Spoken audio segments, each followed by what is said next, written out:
It's okay. No, Barbara, uh, after having read your book, in sexual, my impression was the freedom is in all shapes is the phenomena that you appreciated, that you have inspired the most in your life. Is that true? If you read it, Yeah. if you read it, I wasn't conscious about it. I mean, freedom is the most important thing in our life. I find freedom and love. But when I look back, yes, my life is the struggle to free myself of all the inner burdens, the darkness. That is my struggle for freedom. To become happy, because we don't need to be unhappy. We can be happy. And are you happy? I'm happier than what I used to be. Yes, I'm much happier. That is the art. The art brings me the freedom, because naive art has no rules.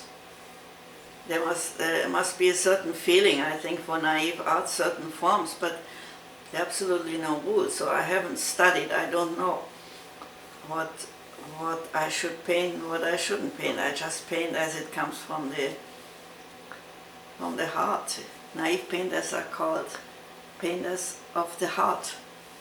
So I just follow my intuition, and whatever comes from the unconscious, and even if I don't understand it, I put it in my painting, because I know some onlooker will understand it, and it's a surprise. And yes, I have surprises in my paintings, but it's the onlooker who finds it. So painting is absolutely my freedom. In your book, you describe in details the day of your birth. What is it? In your book, you describe in details the day of your birth. Okay.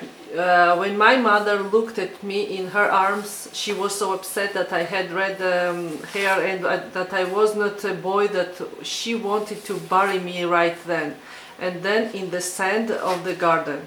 Throughout the childhood, when I was naughty, she made sure to remind me of her first intention. So, living a life without being loved by mother and did affect your childhood. However, you did not lose the ability to love, to love your kids, your friends, your life, to love, the talent to love. How did you manage this? How did I manage? I wonder whether she ever thought when she had me in her arms and I had my red hair. Maybe she just invented it. She wasn't an unloving mother, but she was not sentimental. And she was the dragon in the family, and she was a disciplinarian. And then, in our families at that time, nobody spoke about love. In Germany, you don't say, I love you, ich liebe dich. No. They say, I have love for you. I have love for you. Ich habe dich lieb. So, I don't think I grew up without love, but nobody talked about love. She loved music. She played piano. She loved good food. She loved beauty, especially beauty. She loved us, because she told my brother before her death that the biggest thing she did in her life was to save our lives from the bombs when we moved into the Alps. So, but she couldn't express it, and then I think she had a nervous breakdown after the war in the Alps, and nobody knew about it, because she went around in the countryside and she wanted to commit suicide. She constantly threatened us with suicide. So, and then there was grandmother in her room, chanting mantras, but she never spoke about love. I mean, you don't speak about love. So, but I discovered something recently about love. I was able to put myself back into that time, especially when I met my future husband, and he said love does not exist. So he said love does not exist, so I accepted it because I was convinced love did not exist, so I didn't feel guilty. I could marry him, I could have children with him, I could travel with him, but love did not exist. So I remembered this the other day, and I remembered the feeling, and to me came the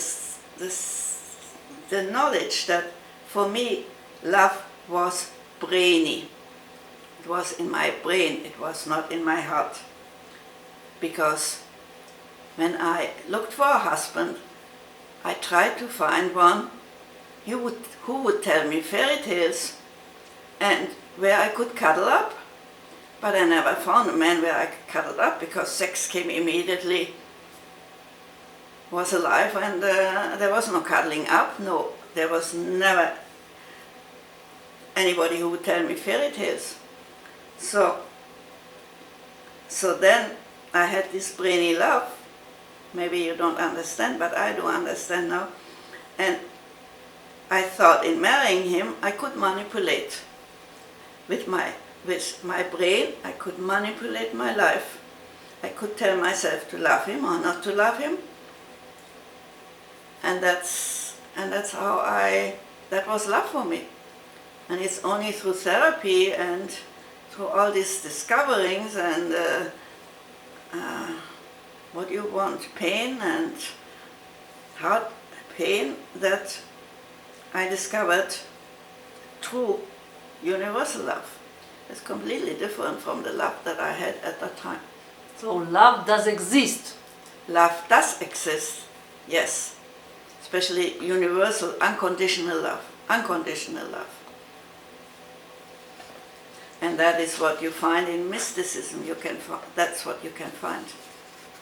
That unconditional. And that love for me is pink. Pink? Pink, yeah, it's gorgeous. So actually I was honest when I married him. I didn't cheat. He said love doesn't exist. I said love doesn't exist. But he loved you. Maybe he loved me. He told me later when we divorced, he said, I did love you. He loved you. He loved you. I saw in your what I see. In my book, yeah. Yeah, he loved you. It's for sure. He loved you in his way. You know. In his Even way. if he told you that he does not love you, first it was not true. It was not true. I think he told this, but it was not true. I think he meant that love from his mother and from his father, that this kind of love didn't exist. They were not caring enough for him. His parents were divorced. One was living in the north, one was living in the south of Italy. And his mother, she had 2 PhDs. She was studying all the time while she had the boys.